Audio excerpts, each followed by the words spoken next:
नमस्कार, आप देख रहे हैं इंडिया वार्ता न्यूज। इस वक्त उत्तर प्रदेश के जनपद बलिया से बड़ी खबर मिल रही है, जहां एक धार्मिक मठ में एक नाबालिग बालिका के शोषण का मामला सामने आया है।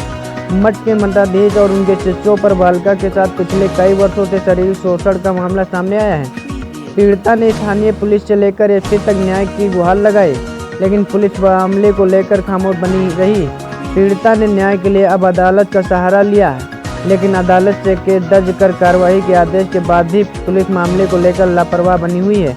आपको बता दें कि बलिया के उभाव थाना क्षेत्र के खैरा खास मठ के मठाधीश और उनके शिष्यों पर एक बालिका के शोषण का आरोप लगा है। पीड़िता का आरोप है कि मठ के महंत वर्ष 2015 से उसका शारीरिक शोषण कर रहे हैं। बताया जा रहा है कि मठ के महंत बालिका के रिश्तेदार हैं और पीड़िता के पिता की मृत्यु के बाद पीड़िता को शिक्षा दीक्षा के लिए मठ में लाए थे, लेकिन मठ में लाने के बाद महंत ने बालिका का शोषण करने शुरू कर दिया। इतना ही नहीं, कई वर्षों तक महंत के 2 शिष्य भी पीड़िता के साथ शारीरिक शोषण करते रहे। बालिका ने मामले को लेकर कई बार स्थानीय पुलिस से लेकर एसपी तक गुहार लगाई, लेकिन पुलिस पीड़िता के साथ हो रहे अत्याचार पर संवेदनशील बनी रही। पीड़िता ने अब अपने एक रिश्तेदार की मदद से न्याय के लिए अदालत का सहारा लिया। कोर्ट ने पीड़िता की गुहार पर मामले में केस दर्ज कर आरोपियों के खिलाफ कार्रवाई का आदेश दिया है। इसके बावजूद अभी भी पुलिस मामले को लेकर संजीदा नजर नहीं आ रही है। बलिया से सुनील कुमार यादव की रिपोर्ट। मामला है कि अभी आप जिलाधिकारी महोदय के बंगले पर आए हुए हैं। मेरे फूफा जी थे जो मुझे मेरे गांव से लेकर के आए, और हम लोग बहुत छोटे थे जब दादी की डेथ हो गई थी। खाने की बहुत प्रॉब्लम होती थी, तो मेरे फूफा जो कि भूपन तिवारी हैं उर्फ मोनी बाबा के नाम से प्रसिद्ध हैं, खैरा मठ में वो रहते थे। तो वो मेरे घर गए और मेरी मम्मा से बोला कि ठीक है, आपको बहुत ज़्यादा प्रॉब्लम हो रही है तो आप अपनी छोटी बेटी मुझे दे दीजिए। मेरी 2 सिस्टर हैं और 3 ब्रदर हैं मेरे, जो कि तीनों मुझसे छोटे हैं, और 2 दीदी हैं मुझसे बड़ी हैं, शादी हो चुकी है, वो अपने अपने घर पे हैं। तो उन्होंने बोला मम्मी से ठीक है, आप छोटी बेटी को मुझे दे दीजिए, बाकी की जो भी इसकी शिक्षा होगी वो हम आगे की करा देंगे। उस समय मैंने 8th कंप्लीट किया था। 2014 में मुझे मेरे फूफा जी लेकर के आए। 2014 में हमने कंप्लीट किया था। 2014 में मैंने अपना 8th कंप्लीट किया और 2015 में नवंबर में मुझे मेरे फूफा भूपन तिवारी खैरा मठ पे लेकर के आए। और पहले तो 6-7 महीने तक सब कुछ नॉर्मल रहा। फिर उन्होंने बोला कि पहले तो शरीर की मालिश करने के लिए बोला। मुझे बहुत अजीब लगता था, लेकिन फिर भी मैंने किया। उसके बाद फिर धीरे धीरे मैं उनके चेले हैं जगत नारायण दुबे और राजेश गुप्ता, वो भी मुझे अपने शरीर की मालिश करने को कहते थे, मैं करती थी। और फिर 8 जून था उस समय, और रात को 10 बज रहे थे करीब। कोठरी थी वहाँ पे जहाँ पे हम सो रहे थे, वो मेरे कोठरी में आए और मेरे साथ ज़बरदस्ती शोषण किया मेरा। मैं बहुत रोई, बहुत चिल्लाई, पर मेरी किसी ने भी नहीं सुना वहाँ पे।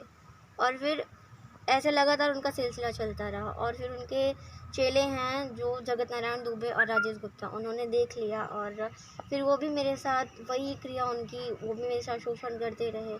मैं किसी को कुछ कह भी नहीं पाती थी, मैं बहुत रोती थी, लेकिन कुछ समझ में नहीं आता था मैं क्या करूँ क्या ना करूँ। फिर वहाँ पे एक थे राम परवेश उर्फ नागा, जो कि वहाँ पे ट्रैक्टर चलाते हैं। मैंने उनसे सारी बात कही और मैंने उनसे 500 रुपये लिया और मैं वाराणसी चली गई। उसके बाद फिर भी उन्होंने मेरा पीछा नहीं छोड़ा। फिर उन्होंने वहाँ पे मेरा मुझे एक फ़ोन दिया था उन्होंने, जिसका नंबर था 7376178073 था। तो वो सब वो नंबर को मैंने जब वहाँ जाते थे तो मुझे कॉल करते थे, मैंने नंबर ऑफ़ कर दिया था। फिर एक दिन बहुत हिम्मत करके मैंने उनका फ़ोन रिसीव किया तो मुझसे अश्लील बातें करने लगे वो, जो कि मैंने रिकॉर्डिंग भी रखी है। फिर मुझे धमकी देते थे कि अगर मैंने किसी से कहा या किसी से मैंने शेयर किया ये बात, तो मुझे मार देंगे, जान से मार देंगे, और जान से मार के मुझे फेंक देंगे या गाड़ देंगे, या तो ठाकुर जी की मूर्ति की चोरी में मुझे जेल भेज देंगे। बहुत डर लगता था।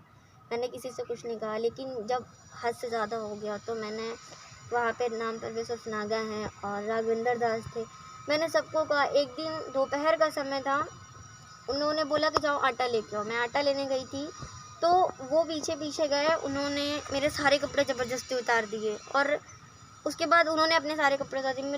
मैं बहुत चिल्लाई तो वहाँ पे लल्लन मिश्रा और क्या नाम है, राघवेंद्र दास, राम परवेश नागा, रामाधार तुरहा, सब लोग वहाँ मौजूद थे। मैं चिल्लाई तो सब ये लोग आए दौड़ के, इनको खींचा ऊंचा, हटाया, मारा भी बहुत। उसके बाद मुझे जो कि वहाँ व्यास थे, मामा हम कहते थे उनको, सब लोग मामा कहते थे, मैं भी मामा कहती थी। उन्होंने मुझे अपना कंबल दिया, बोला बेटा जाके कपड़े बदल लो। मैंने कपड़े बदले। उसके बाद फिर मैंने जिला एसपी को, मैंने बलिया में वहाँ पे मैंने एसपी को दिया था, वहाँ पे भी कोई कार्रवाई नहीं हुई। मैंने थाने पे भी दिया था, थाने पे सबने ये कह के मुझे लौटा दिया था कि वहाँ का केस बहुत आता है, आपकी एफआईआर दर्ज नहीं होगी।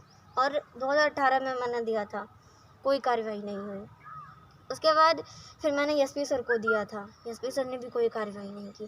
फिर मैंने वहाँ बहुत कोशिश की, जब वहाँ नहीं हुआ तो मुझे फिर यहाँ पे जिला बलिया न्यायालय में आके मुझे जज अंकल को देना पड़ा। और उसके बाद सिर्फ मैं ज़्यादा कुछ नहीं चाहती, मैं सिर्फ इतना चाहती हूँ कि मेरे साथ न्याय हो। जो मेरे साथ उन्होंने किया उसका उनकी गलती जो भी हो मैं नहीं जानती, लेकिन मैं सिर्फ इतना चाहूँगी कि उन्हें सज़ा हो, मुझे इंसाफ मिले। और आज मैं डीएम सर के आवाज़ पे आई हुई हूँ और उनसे मेरी हाथ जोड़ के गुजारिश है कि मुझे न्याय मिले। ये कौन जो लड़की आपको एक अपराधियों के बारे में कुछ बता रही थी, क्या? मेरी समझ में कोई स्पेसिफिक मामला नहीं था, केवल और केवल एक एनबीडब्ल्यू के किसी तामीला की बात उक्त बच्ची द्वारा बताई गई, जिसको मेरे द्वारा तुरंत एश्योर किया गया, कप्तान साहब को बताया गया, वो क्रॉस चेक कर लिया जाएगा। एनबीडब्ल्यू अगर आया हुआ है कोर्ट से तो पुलिस निश्चित रूप से उसको तामीला कराएगी। सर एक चीज़ देखा जा रहा है कि जो